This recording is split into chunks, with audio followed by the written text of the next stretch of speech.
Welcome to the Rhode Island DD Community Forum. Tuesday, June 18th, 2024. Hosted by Advocates in Action Rhode Island. I think that we're ready to go. That's not bad. 7 minutes. I think that's a record for the. Can we just say before we all our ducks in a row? Yeah. Before we go, I'm Deb Kanai from Advocates in Action. We always forget to say who we are. Hi. Yes.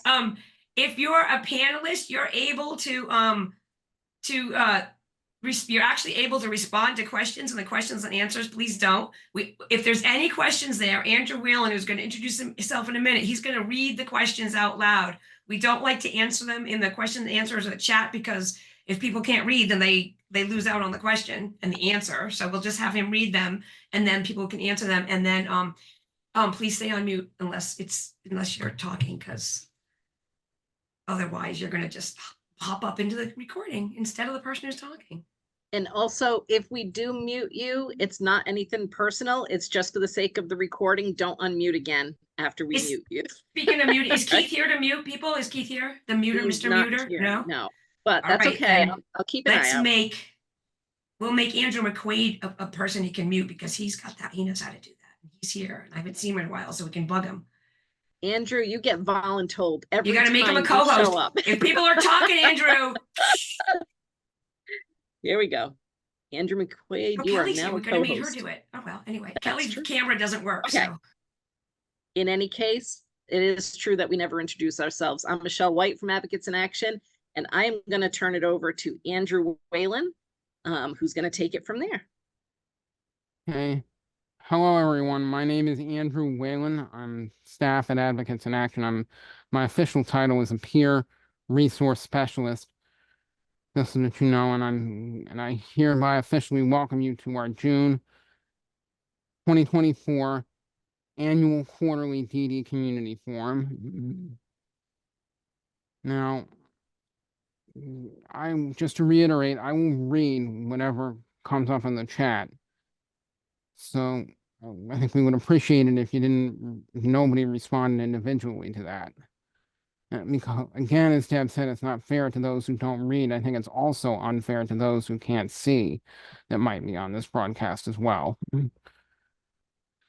So, that being said, I think it's time to get started. And I think I will pass things over to Kevin Savage, if I am not mistaken. Okay, thank you, Andrew. You're welcome. Thanks, everybody, for attending on this beautiful, very hot day. Glad you can be here, and as always, nice to see everybody.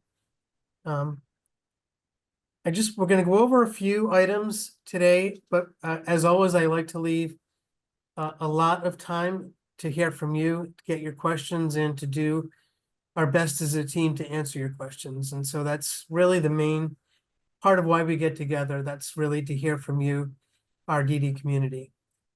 But I'll give you some quick updates. One is we had our periodic review with the court on the consent decree last Thursday, and it was very positive.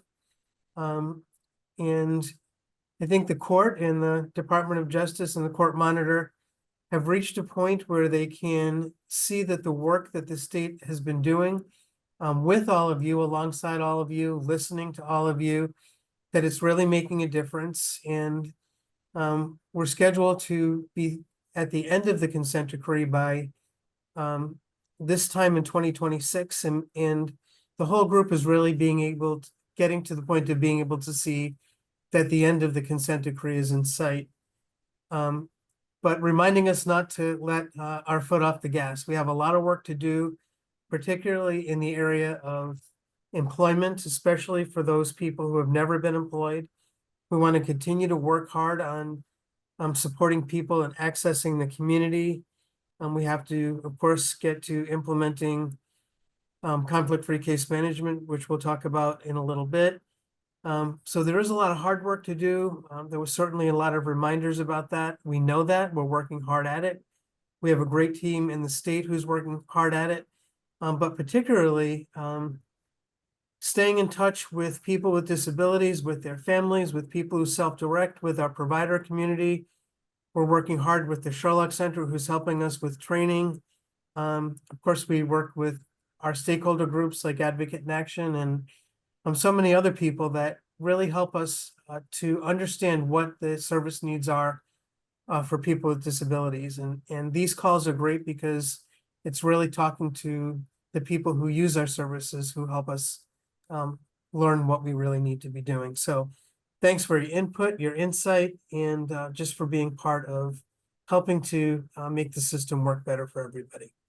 We'll do questions at the end, so if you have questions, hold on to them, and we'll get to everybody's questions when we finish with the updates. Andrew and Heather are going to talk about conflict-free case management. So conflict-free case management, I'm just going to give you an overview of the work we've been doing. And then if individuals have questions, like Kevin said, at the end, we can kind of go through some of that. So as some of you know, we've talked about independent facilitation being a bridge to conflict-free case management. Most of what the independent facilitators will be doing is directly related to and the same as conflict-free case management. So individuals will be, who are doing IF services, will be working with individuals' families and providers on planning process. So that's pre-planning, getting to know the individual, bringing together people for the planning meetings, then writing the plan, and also doing monitoring, so follow-ups and check-ins with individuals.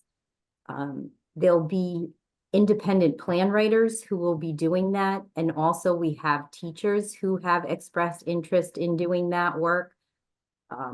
And we will also, and that will be for the self-directed population. And then we will also have state social caseworkers. There'll be 16 new state social caseworkers and state social casework supervisors who will be hired to fill in, to be doing the IF role.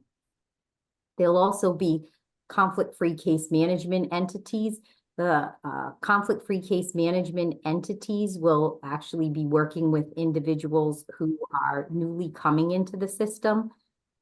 And again, the state workers will be working with individuals who are getting services with providers, and the independent contractors, plan writers, teachers will be working with individuals who are self-directing their services. So the IF will, you know, the process that they'll meet people where they're at. They'll try to understand and appreciate the individual, their story. They'll provide information to people, tell them, learn more about the supports individuals have in their lives, and explain an individual's funding to the person in a meaningful way so that they know what choices and options are available to them. They'll talk about employment supports with individuals. We actually intend to start this process with individuals who fall in the target population of never been employed. And so we've just been doing some research and looking at the data that we have on this group. And I don't know, Andrew, do you want to talk a little bit more about that? I also don't want to put you on the spot because I know I didn't ask Andrew, but I think that he can jump in and talk about the never been employed population. Absolutely. And Heather, I have those like 2 or 3 slides about the never been employed. Do you want me to share those, or do you want me to just that would be great. Thank you, Andrew. Absolutely. Just give me 1 second and I'll pull those up. Deb, thank you for making me a co-host. You made this really easy for me. So as Heather shared, as we have been rolling out independent facilitation and conflict-free case management, there has been a strong focus on individuals who have never been employed throughout the duration of the consent decree. And initially, we took sort of a data-driven approach to better understand who this group is, as independent facilitation will afford us the opportunity to really get to know these people in a more meaningful way. But initially, we started with some data. And what we learned about this group of individuals, approximately 527 individuals, is that about 83% of them receive services from a community provider. 73% actually receive their services exclusively, meaning all they receive, all of their services are from a community provider. And about 17% of individuals self-direct all of their services. So as we know, a certain number also use sort of that hybrid model where they're self-directing a part of their services as well as using a community provider. 82% of the 527 individuals are not their own guardian. And so we know that there are people who are important in that person's life who likely are supporting them in decision making. And so that is something that we will want to be mindful of as we continue this work. You can see there is a tier distribution with the highest population being tier C of 173 individuals. We were particularly interested in when we noticed that in the data that the largest group by age are actually 29 to 39-year-olds. They make up about 41% of the never been employed population. And as we thought about that, we recognized that that was a group who was between the ages of 19 and 29 when the consent decree was first signed. And so we're really curious to know more about their experience and to hear more about their story as well. 227 of those individuals live with a relative, 210 live in a group home, and 32 of the 527 individuals live in their own apartment or house. The top 5 communities where the never been employed or 527 individuals who have not been employed throughout the consent decree actually represent about 42% of the population. And that makes up the cities and towns of Cranston, Providence, Warwick, Pawtucket, and Woonsocket. That's been particularly helpful data as we think about where our supported employment providers are supporting people, as well as the efforts of the division's employment team. And I think that was it. Great. Thank you. Interrupt for one, sorry.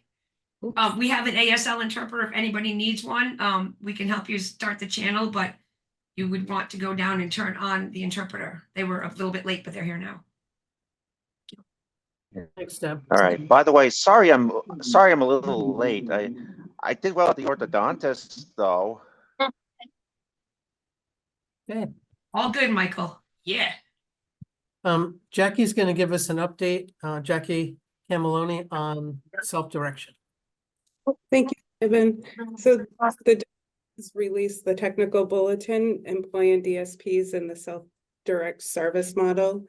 There's also 2 plain language documents that accompany the technical bulletin, things you can and can't do when hiring direct support staff in the self-direct service model and becoming a DSP for self-directed participants. All 3 of those forms are located on the DDD website under the Policies tab.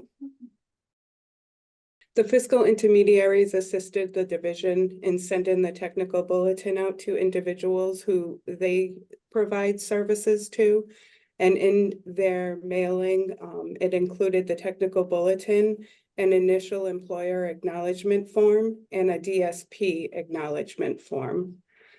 Heather and I will be attending the Sherlock Self-Direct Support Network meeting on Wednesday, June 26th for a Q&A regarding the technical bulletin. Questions regarding the technical bulletin that have been posted on the listserv have been received and will be part of that Q&A. Ripon will continue their work in self-direction during the upcoming year through a contract extension. And Sue Donovan is here and she will provide an update on behalf of Ripon. Thank you, Kevin. Great, thanks, Jackie. And Jay McKay will give us an update on employment and outreach. Good afternoon, everyone. Biggest update was, as Kevin reported on the consent decree hearing, we did document there's 130 new jobs since July 1st of 2023. I also wanted to take the opportunity to go over the add-on budget, give some updates and some reminders on that. So as of October 1st, 2023, if you're looking for more new support and employment funding, you could go through an add-on budget amendment request. You do not need to wait for your next annual ISP to do so. You will not have to take away from your community support funds in order to get more or new employment assistance. This will give you extra funding for supports that will help you find and keep a job. There was currently 4 services available with the add-on budget, which was job development, job retention, job coaching, and personal supports in the workplace. The discovery is now available. We have a billing code for that. You should be able to find information on the BHDDH website, and otherwise you can contact me directly. I will put my contact information, email, and phone number in the chat section. Also to report on what's been happening on outreach. Elvis, as we are meeting now, is out with a provider and matching up a job lead, hopefully, through some business that he's been engaging with. And if you're looking for support that way, you can reach out to Elvis, and I will put his contact information in the chat as well. That's it for me. Thank you. Thanks, Jay. And people don't have to worry about trying to write it down from the chat because it will be in the recording. We'll have it on the website and stuff. So just enjoy the conversation. Thank you, Deb. And Elvis and Jay have done a really great job in how they've divided up their work in terms of Elvis reaching out to the community to try to build new job capacity, and Jay doing a lot of the technical assistance work with providers and our staff, and helping to build capacity that way. Great. It's really exciting to hear 130 new jobs since, I think Jay said November of last year. Is that right? And that's a really July 1st. July 1st. Okay. Yeah. Great consent decree goal that's been achieved. Sue is going to give us an update on youth in transition. And thank you Yes, for I joining. am. Thank you, Kevin. Sue rearranged her schedule just so she could be here today. So I want you to know how important you are. Yes, I don't ever want to miss the community forum, so I'm glad I was able to do that. So it's good to see everybody. So at this time of year, the transition unit is really attending a lot of IEP meetings, but that is something that we actually typically do all year. But it seems to ramp up a bit in the springtime. But the other thing that ramps up a bit in the springtime is the number of presentations that we make. So these past couple of months, we've made presentations to family groups, school districts, and state partners. Some of those include the West Warwick School District Perspectives, the Office of Rehabilitative Services, Groden Center, and staff from the Rhode Island Training School. So we're really happy to go to these transition presentations. We actually often pair them with information from the DDD eligibility supervisor as well. They're really great opportunities, not only to share information, but for us to hear what each of those unique entities is experiencing in terms of youth who are transitioning and how we can be most helpful. One of the other presentations that we make annually, and this is myself, Karen Lowell, the eligibility supervisor, our clinical director, Tracy Levesque, and Melissa Greenleaf, our risk coordinator, and our staff from the behavioral health unit, Denise Aitchen and Melissa Holcomb. Every year we make a presentation to DCYF staff. This year we had over 70 people attend that training, which is fantastic. The reason we do that is to be sure that DCYF staff understand the transition process and also services that could be beneficial to youth who are supported through their system. I was also asked this year to be a guest speaker for a class at Rhode Island College for students receiving a certificate in special education services. So that was really a very nice honor. I was happy to participate in. The other thing I wanted to mention is that we continue to partner with ORS and several school districts in the Project Search School to Work program. And recently we've had some really great strategic planning that has taken place in regard to next year's students. So that planning is a lot of really good information sharing and planning about the structure of what we're going to be doing next year, and also collaborative work with students and families. I just want to point out this Project Search program. It's highly successful in securing employment for students. And there is approximately a 90% employment rate within a year of graduation for students who go through those programs.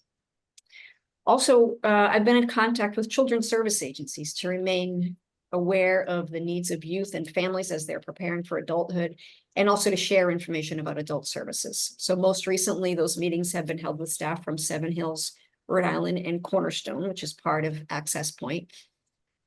And that also is extremely helpful as we talk about how can we support families at an ever younger age in terms of understanding what are the differences between children and adults, children and school funded services and adult services.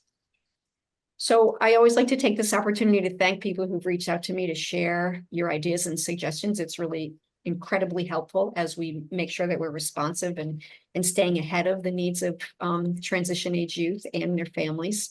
And please do continue to do so. So I always put my contact information in the chat. I'll do that again this time as well. Thank you, Kevin. Great, thanks, Sue. Next, we're going to talk about the two-step process that happens. You're probably aware there's a three-step process that happens the year that the SIS is done. On the other years when there's no SIS, there's a two-step process that's part of the BHDDH assessment that we've incorporated in each year, which includes the annual assessment, the annual additional needs and support questionnaire. I'm reading this because Tracy wrote it for me, so I would say it correctly, and an individual follow-up to be administered at the same meeting. The annual assessment is referred to as the two-step process. We've identified 3 staff who began this process at the end of May. It allows for the opportunity to share changes to the support needs required since the last SIS to aid in the development of the ISP and the individual budget. Similar to the 3-step process, the information received is reviewed by the BHDDH committee to determine whether additional funding, case management, and/or recommendations for additional resources are required. All individuals will receive the two-step process. The initial population to receive the two-step process is consent decree individuals with the September ISB. So since that's new, if we have any questions on just that, I'll take them now, so you don't have to think about it as we're going forward. Any questions on the two-step process? Any confusion on it?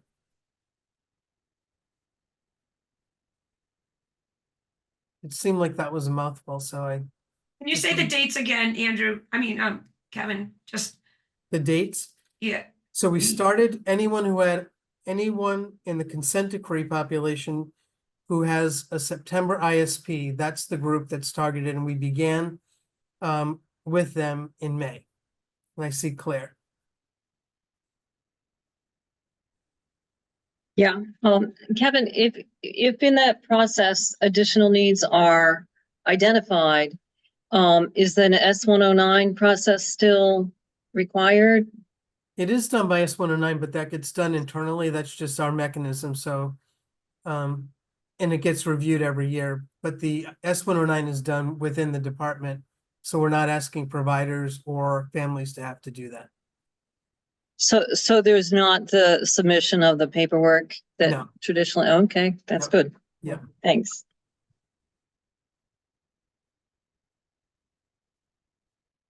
That's a check on our administrative burden reduction.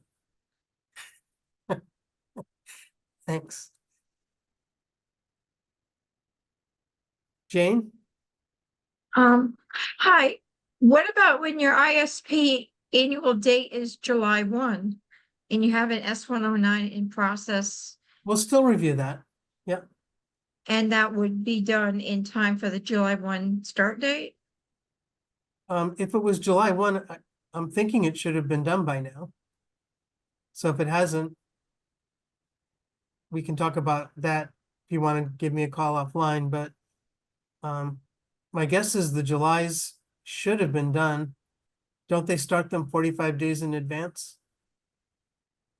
So they do start looking at them. I think so. So for those individuals who already are in the process of submitting their ISPs and haven't had assist within this last year, you wouldn't have the questionnaire until potentially this additional questionnaire until your next plan year is rolling around, or we have the capacity to ramp up to reach out to everyone. So they're doing it with those individuals, the two-step process, with those individuals who have ISPs that are coming due as of September. But if you do have S109s that are already in process, or you have a plan that's due in, August, and you typically, have an S109 that you submit, then yes, you would still be submitting that this time around. Does that answer your question, Jane, or? Heather, Well, my son's date is July 1 to June 30, and he had his cyst done last year. Was it within the August? Was it after August? Do you know? It was March of 23, I think. Okay, so we wouldn't have rolled that out yet, Jane, so that's why he didn't have that additional needs questionnaire at that point in time. So the hope is moving let me forward that this just additional. interrupt that. So the date is September. If it was before that, it won't come under this two-step process. If individual families want to talk to either Heather or me, I would just say, give us a call after the meeting, and happy to talk about the details of a particular case. Great, thank you. Thank you. can you guys just say what an S109 is for the sake of? Yes. An S109 is the request form for requesting additional funds for additional services. And that's just, it's a state process. So thank you for helping us with our bureaucracy. Very bureaucratic term. Thank you. All right, next, I just wanted to introduce, they're not necessarily on the call, but let you know who some of our new staffing choices are. We hired a new person for the CIS unit, Betty Staplins. As we're gearing up for independent facilitation, we promoted Yolande Ramos and Megan Jenks to be supervisors for the independent facilitation unit. And we're in the process of interviewing 13 caseworkers. We'll hire 16 eventually, but interviewing 13 candidates for those positions this week. So we're moving as fast as we can on that. Now, Kim Einloth is going to talk about the statewide workforce initiative. Kim? Thank you, Kevin. Good afternoon, everybody. It's great to see everyone. My name is Kim Einloth. I am the coordinator of youth and adult initiatives at the Sherlock Center, and also the chair of the Rhode Island Statewide Workforce Initiative. We have in the past provided an hour-long quarterly forum for people to learn more about this initiative, but now we'll be joining this community forum going forward. So today I just thought I would give a really brief overview of the Rhode Island Statewide Workforce Initiative and a little bit of an update. And certainly at the end of the session, if you have questions or if you have suggestions and what you'd like to hear more about, I'm happy to receive those. So the goal of the Statewide Workforce Initiative is to make it easier for employers to find and keep great direct support professionals. And that's employers including people who self-direct or families who direct services for someone in their family, or providers. So we're looking at addressing the statewide workforce crisis and looking at employers to help recruit and hire and retain direct support professionals who provide quality services. And I'd be remiss if I didn't acknowledge all of the great collaboration and partnership that is happening through this initiative. And that includes, of course, the Division of Developmental Disabilities, the Sherlock Center, the Community Provider Network of Rhode Island, the Department of Labor and Training, and the University of Minnesota's Institute on Community Integration, specifically direct support workforce solutions. We are thrilled to have ICI, that's the Institute on Community Integration, their knowledge, their experience, and their trust in the Sherlock Center to carry this work forward. We're learning a lot from them. They're supporting our work and will be here for the next few years, or Kevin, as long as Kevin allows them to be supporting this work. So the way that the workforce initiative works is that there are 5 work groups that are co-led by some of our community members that are volunteering their time, and I'd like to acknowledge them at this moment. For our training and professional development work group, we have Rob Kaliskowski and Ailton Barbosa who lead that group. In the policy guidance and worker voice, we have Esther Pycon, Kelsey Collins, and Jana Husted leading that work. For marketing and recruitment, we have Michael Andrade and Ariana Husky. For selection and retention, we have Sheila Coyne and Casey Gartland. And for data and reporting, we have Julie Bershadsky and Tina Spears. I'm really grateful for their leadership and their guidance through this process. Those 5 work groups meet at a frequency that typically is once a month. There is then a coordinating council that gathers every other month to review the progress of these work groups and to make decisions on how to best meet the goals and objectives of employers and direct support professionals here in Rhode Island. And we have the pleasure of working with the advisory committee that is coordinated by the Division of Developmental Disabilities with Anne LeClaire. And we often ask that group of people to review the work, review the progress, and get advice on how to move forward. I think in our next meeting, we'll certainly continue to provide specific updates on the work group's progress. As we've reported in the past, we're making traction with creating materials and resources for employers and for people who are interested in becoming a direct support professional. We have in existence now the hub, which is, I'll put in the chat the URL for that, the website address for the hub, which looks a certain way now and will probably look different in months to come as we continue to work on the presentation of that information. We want to make sure that it's accessible and that it's engaging, and that most importantly, it's meaningful for the people who are looking for information on the direct support workforce here in Rhode Island. So more to come on the hub for sure. We continue to make progress in the area of collecting data and then of course implementing strategies by using those data, the data points and the data summaries that are being provided through the collection of that reporting. Making progress on how it is that we can include the data from the self-directed workforce and how we can engage the DSPs and the employers who self-direct their services. Just looking at my notes to see what else I've missed. When it comes to checking in with the work groups, we checked in with them recently, the leadership of the initiative, and what we learned through those check-ins is that we have deeply committed co-leaders, so thank you again for that group. As I mentioned, there's need to have a centralized location right now that's known as the hub, and we'll continue to work on that.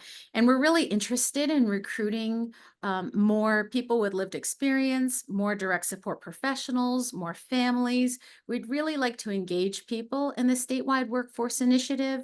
So after I'm done speaking, I'll put a flyer in the chat, which will invite you, gives you some information on the workforce initiative and gives you some information on who to contact, but I'll also put that in the chat in case you have any ideas, or if you're interested in joining us, we would welcome you. I will say that we have plans, or we have built into our next fiscal year's budget to provide some sort of stipend for the direct support professionals who are interested in participating in the work group activities, in the forums, and in the summit. So we're really excited about that. We value everyone's time, and we want to make sure that people have the incentive to do so and feel that their time is valued. So I'm thinking that that's probably all I have for an update. We'll certainly be here to join you at the next quarterly forum on September 17th. We're already making plans for our next summit, which is going to be in January of 2025. And looking forward to having anybody who's interested either ask questions or share your ideas or come and join us in this work. So thanks, Kevin, for giving me the opportunity for this update. Thank you, Kim. And last but not least, before we get to Q&A, I believe it's Sue Donovan who's going to present on Ripen. Thank you. I'll ask Deb Kanai if you could put up the slides. Thank you so much, Deb. Hi, everyone. For those of you who are new to this meeting, my name is Sue Donovan, and I'm from Ripen. We have a self-directed support program at Ripen, which, as Jackie mentioned, we will be entering our second year, and very happy to be doing that. Next slide. So what does the program do? It helps to increase capacity in the state of Rhode Island, helping consumers who decide or would like to self-direct services to be able to do that. And we focus on training, resources, peer support, and referrals. Next slide. I'm going to stop you and have you describe the picture first because I do that to everybody else. Oh, so there's a graphic and there's a whole bunch of hands, like all different people, all different hands, kind of touching each other and forming a circle. It's like a circle of support. So a little recap. What have we been doing in 2024 for webinars? Well, we've had 5 webinars, one on benefits planning. We had our friends from Sherlock Center come in. We had Meet the Fiscal Intermediaries, which FIs, sometimes they're referred to, are provider agencies. We had a panel of consumers sharing with us why they chose self-direction. We also had a panel of consumers sharing their employment success with us. And we had health insurance session. Seamus Durock from Ripen, one of my co-workers, did a presentation on health insurance for folks that are dual eligible, meaning they both they have Medicare and Medicaid, and because that can get awfully tricky. We were invited to present at the Advocates in Action conference this year, which we were thrilled to do so. And we provided a workshop on natural supports, and that can be found on the ANA website. We also convened a networking session with 3 different groups back in February, a group of consumers, a group of parents, family members, caregivers, and a group of professionals to brainstorm and to provide feedback on what types of services and supports they'd like to see, and you know, and where they're having trouble and what's working well. So it really helped inform the work that we're doing here at Ripen. Out of the webinars, they were live and they were webinars, so they were online, but they were also recorded, and they were all recorded with ASL interpreting. So when you go to our website and you look at those recordings, I like to call them on demand. You can see it, and you can still see the ASL interpreter, which is very helpful. You can also do closed captioning, which is helpful. Out of those 5 webinars, we had 330 registrants. Out of those registrants, 213 of them were unique participants. Our networking session, we had 38 people. We had additional views for the on-demand, webinars, people looking at the recorded webinars afterwards between January and the end of May. And we had over 385 views for those 5 webinars. And then out of those 5 webinars, we were able to collect 131 surveys, which if you've ever done like an online webinar or a training, it can be really tricky to get people motivated to like fill out the surveys. So, you know, we ask them before the end of the meeting, and we try to give them a little bit of time before we finish up. And then we send it out again with the recording and with any materials that may have been shared or any resources. And folks have been, I mean, really helpful, and we appreciate that so much because we read every single a survey, and we make changes based on the input, on the feedback. So thank you so much for filling out the surveys. I know many of you today that I see here today, you're at these webinars, and we really appreciate that. Next slide.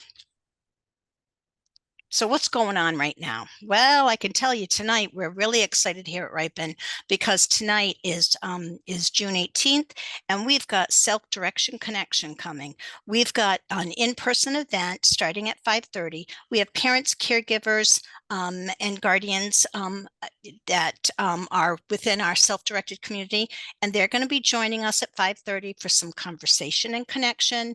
We've got some food, games, and fun. So we look forward to that this evening.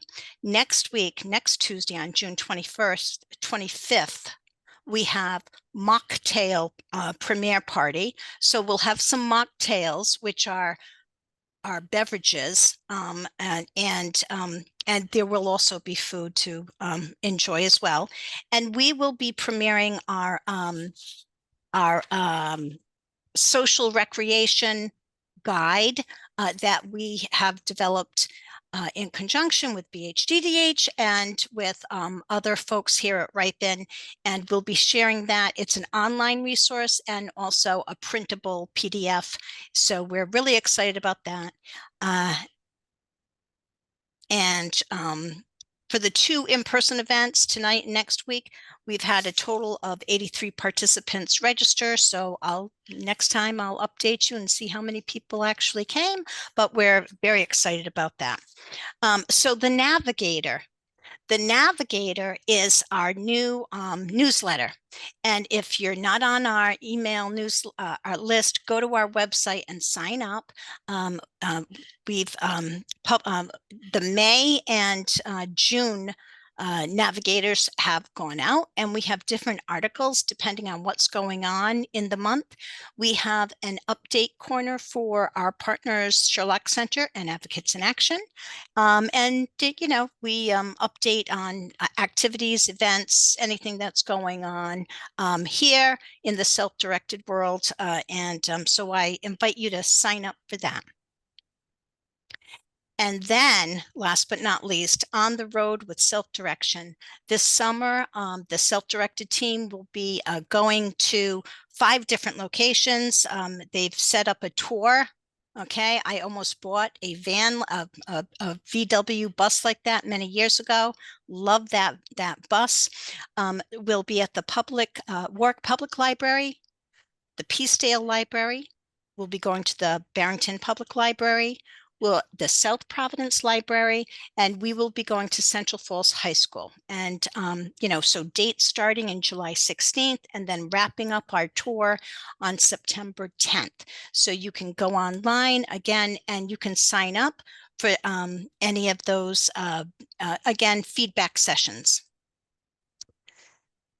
Okay, next slide. All right, so this is just a kind of a copy of the schedule that you'll see if you go to our website, and on the website you can sign up for any of these events and trainings.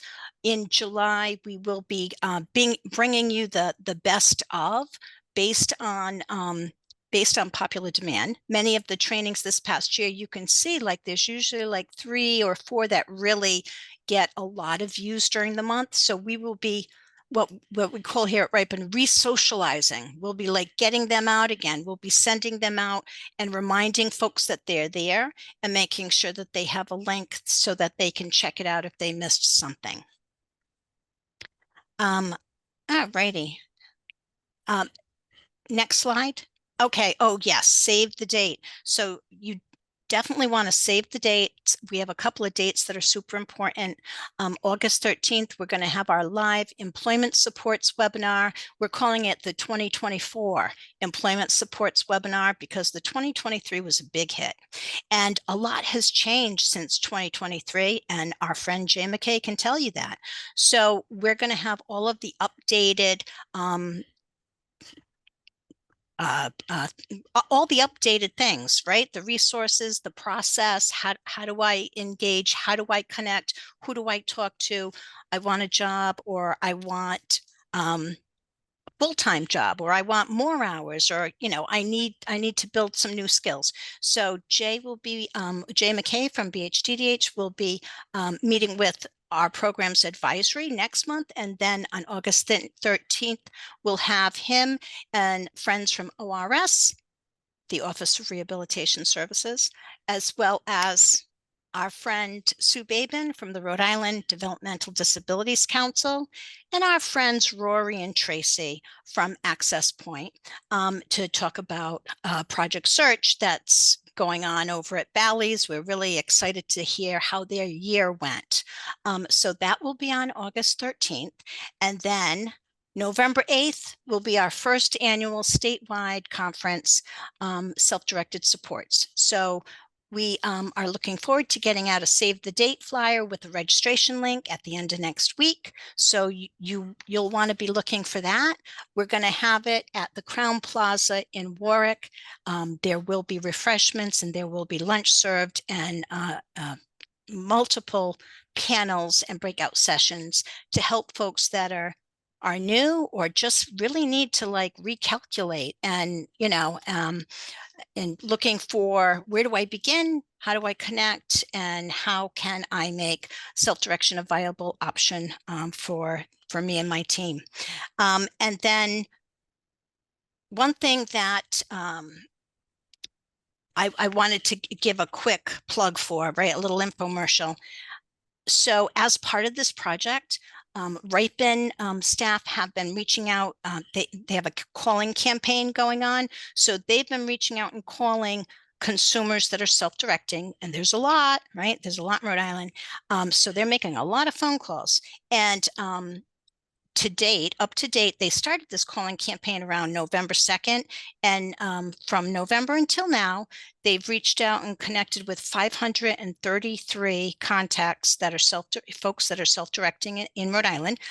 They speak to either the consumer or the consumer's designee, right? The consumer might say, hey, you know what? I want you to talk to my buddy here, my ally, whatever. And again, we get feedback on how things are going. Out of the 533, 273 folks have updated their contact information.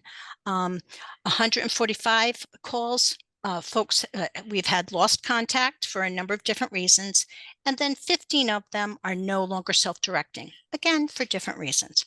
So the top 4 areas of interest that folks continue to share with us in 2024.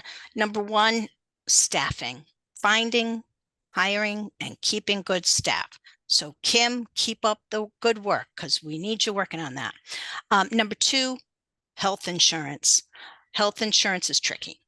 Number 3, social and recreational activities. So Sue Hayward and my friends in the self-directed team can't wait to share this guide next week with folks.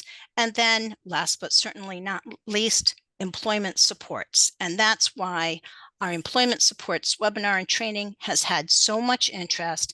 And we're looking forward to being able to provide that again in August. So thank you all. And if you have any questions, I'm happy to, I'm here until the end. Great, thank you, Sue. So now we'll open up for everybody to either share input on something that you'd like the community to know or ask a question that you'd like to have answered.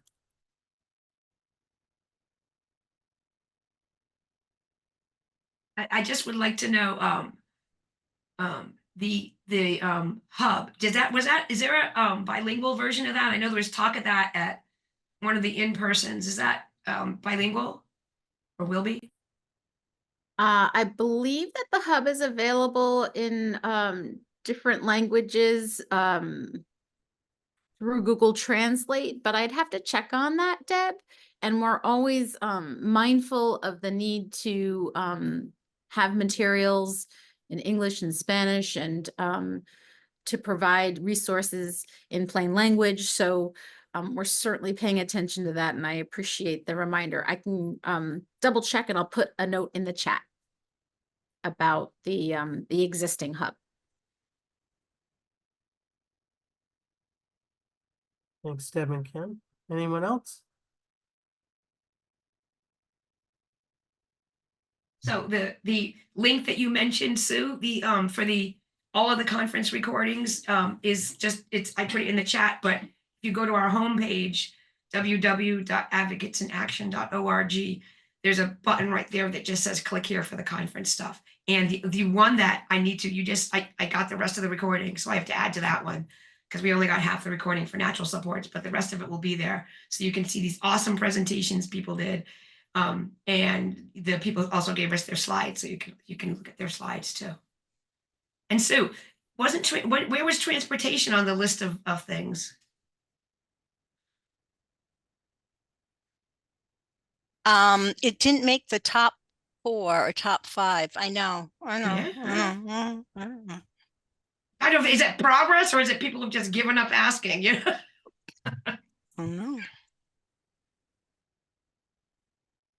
Hopefully it's progress. I'm gonna leave us on a good note.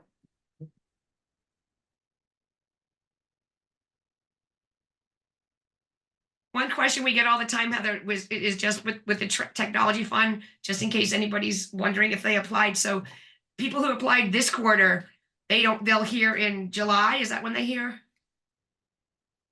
It's usually about 60 days after or so we start sending out the letters. They start reviewing them when they come in. Jay's on the committee, Cindy too. So if you guys wanna jump in, but once we hit once that deadline ends for whatever quarter it's in, then I do believe we start reviewing them then. And for those we don't need more information, we send a letter out. For those we do need more information, obviously there's more follow-up. But Jay or Cindy, if there's anything else to add, please jump in. Actually, the quarter ended in May, right? I think it ended, I said June. I think I believe ended in it's May, the May 31st, yes. So is the people deadline submitted for that quarter, yes. If people submit an application and they haven't heard yet, it doesn't mean anything really. Yeah, until no, they it hear. doesn't mean anything because it's just ended. We're, just 2 weeks in.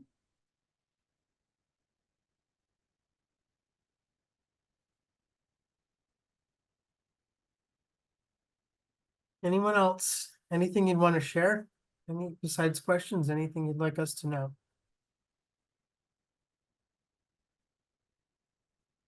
Everybody overcome by heat exhaustion?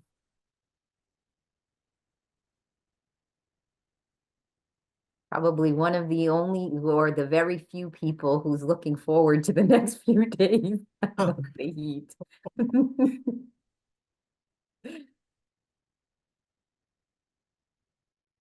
A touch of rain would be lovely right about now. Yes, that's right. It's a summer rainstorm, please. So I can dance around in the rain. Just overcast, cooler-ish day. Yeah, we'll have to order that.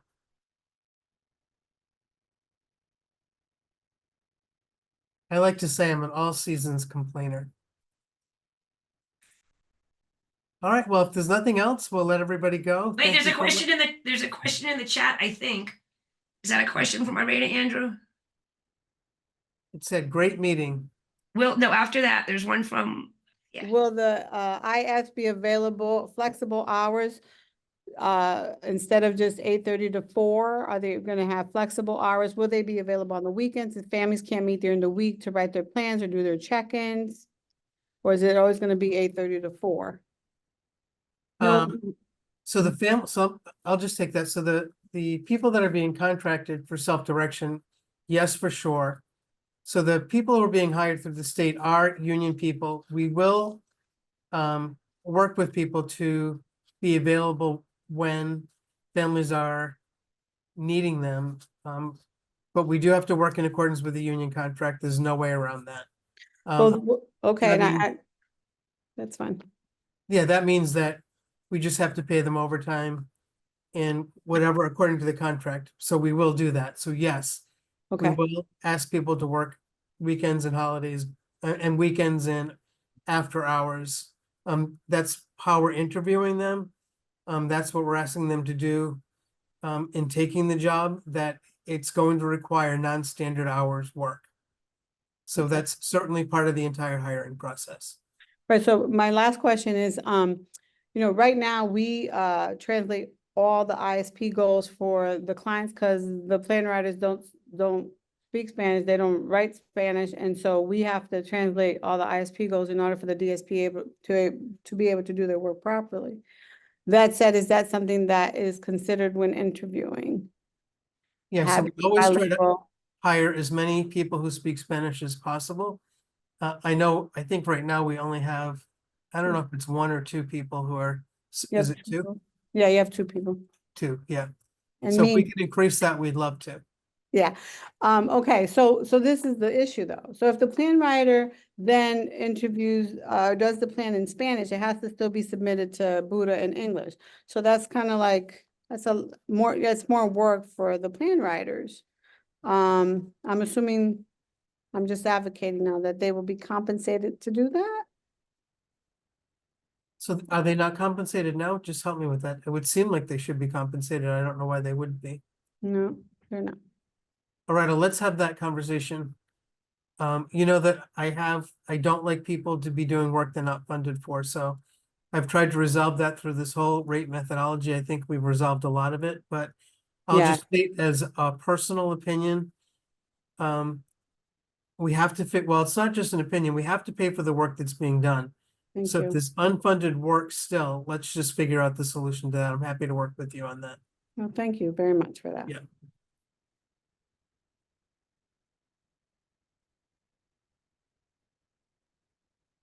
I'm just, so since there's a hush fell over the crowd, I'm just gonna say that our leadership class is going to the State House this Friday, and we invite people that were in previous classes that never got to go, if they want to come and do a tour and a mock session with us. So if anybody's here who already graduated and they didn't get to do it, you reach out to us, or if you know someone who graduated and they didn't get to do it and they want to join us, it's you remember what time it is, Kelly or Andrew? We just said it in the last meeting, 12 or 1, or I don't know. It is. Noon. It's at 12 noon. 12 noon. So if anybody here wants to join us there, we're gonna go, and we're gonna have Representative David Morales is gonna give us do a mock session with the class, which is really fun. It's from 12 to 1:30.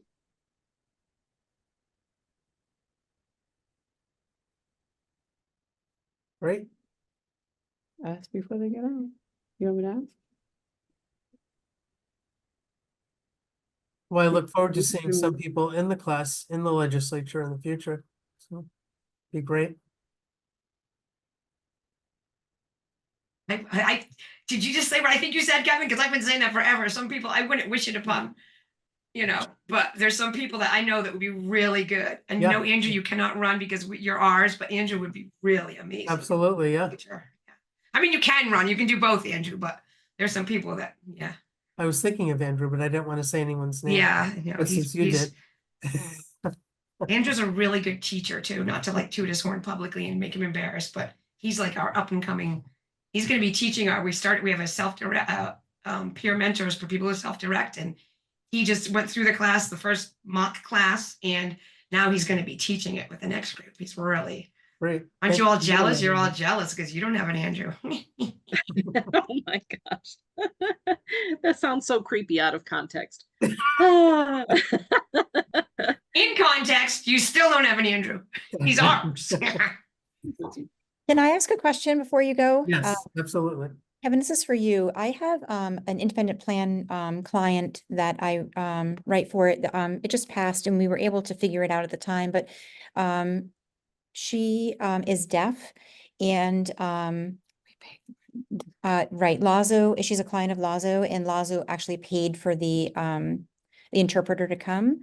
And so she also speaks Spanish, so in Pigeon Sign. So it was tremendously challenging ISP to put together.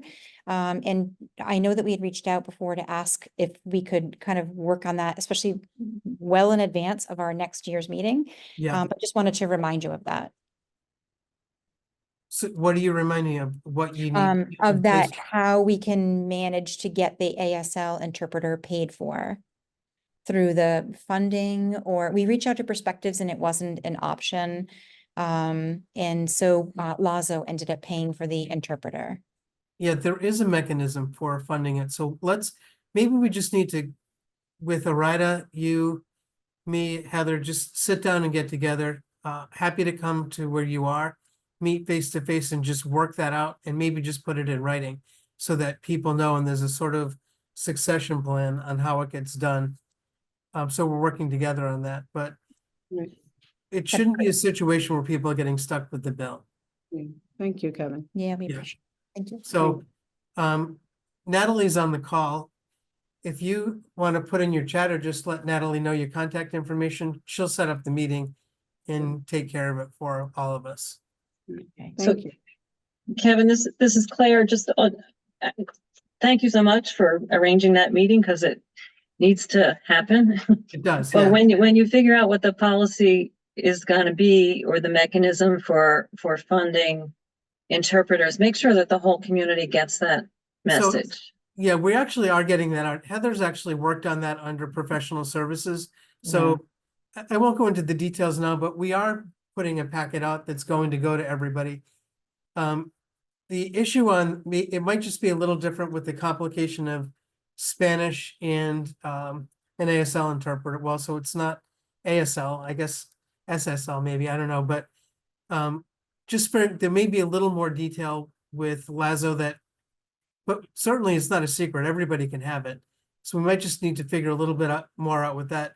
But Heather's getting ready to prepare a document that talks about professional services and then how you utilize interpreter services along with professional services. So that will be coming very, very shortly. I actually looked at it earlier today when I was sending a draft copy out. So it's coming very, very soon.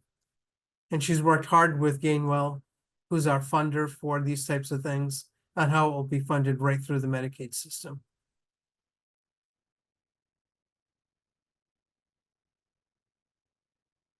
And I know this has been a long time in coming, but that actually was part of the rate methodology process.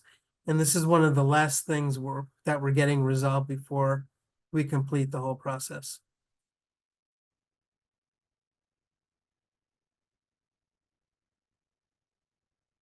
It's good if you stay silent for just a little bit of time. People do speak up. And so these last details come out, so.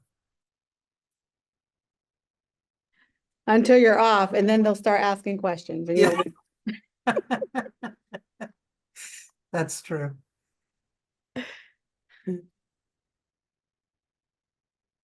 If you're thinking about it, let me know.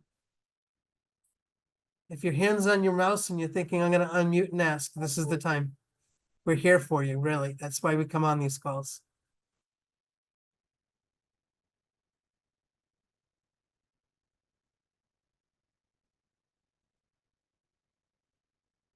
All right, well, we'll wrap up, but thank you very much. Thank you for the great questions. All right, I will look forward to getting together with you soon. Thank you all for coming. Thank you. Thank you. Take care. Thank Yeah. you. Bye. Thank Thank you. you very Bye. much. Bye-bye. Bye. Contact the Division of Developmental Disabilities. Phone 401-462-3421. Para dejar un mensaje en español, 401-462-3014. Email bhddh.askdd@bhddh.ri.gov. You can watch this recording again and find out more about the topics that were discussed at www.advocatesinaction.org/DD Community Forums. Produced by Advocates in Action Rhode Island for the Rhode Island Division of Developmental Disabilities. Remember, nothing about us without us.